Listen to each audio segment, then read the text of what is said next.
All right, today we're going to change out this flat electric glass cooktop.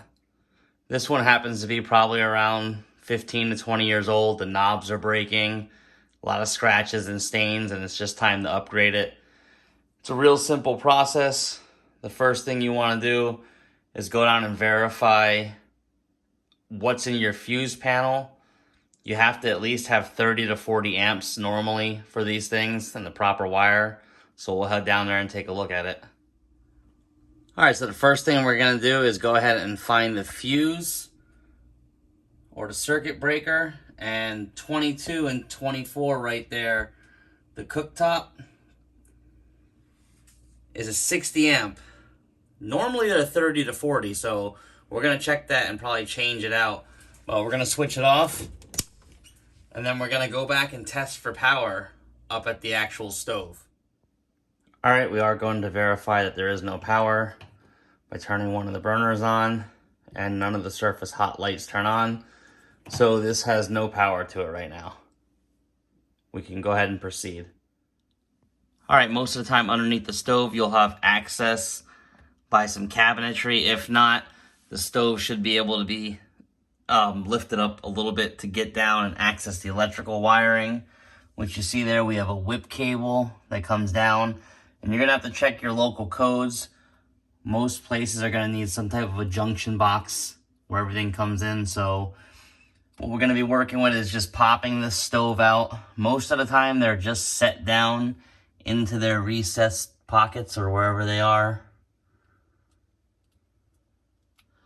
Sometimes there's screws up there and you can see old grease. But we'll go ahead and just pop this one up and pop it out.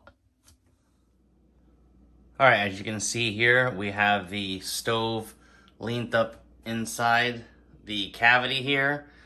You're gonna wanna take a measurement from left to right and up and down.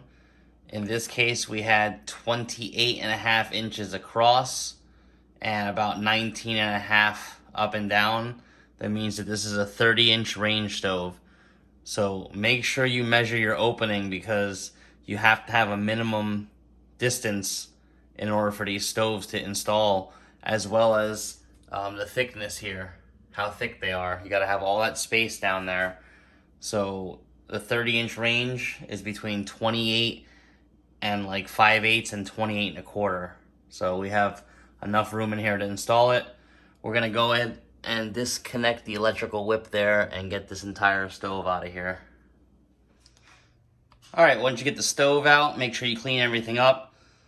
All that grease down there is from not having a good seal around the edge and over the years of leaking, so we'll get all that cleaned up. Make sure that you have the proper amount of wiring in there for the right amperage. We've seen 60 down there, and we actually looked at the specs for this, so it calls for 50. So we'll drop that breaker down to 50 just to stay within code. All right, and prepare the new stove however they say. They said to put these rubber strips around the side and the back of the stove, and we're just gonna go ahead and set it down inside. All right, and that's pretty much it. You drop the stove in. You can choose to set the anchors in or not. It's up to you, depending on your local state laws. We are gonna put a bead of clear silicone around here to prevent any food or grease from going down. And really the main thing you wanna kinda do is tidy everything up. We close the box and make sure up underneath here you have all the spacing proper, and you're not resting just on that glass, because we've read some reviews of people just resting it up on the glass on there and it falling down. So that's not the case here. We have it resting on the metal. And go ahead and test everything. Make sure everything turns on. Make sure you can get everything to turn on high.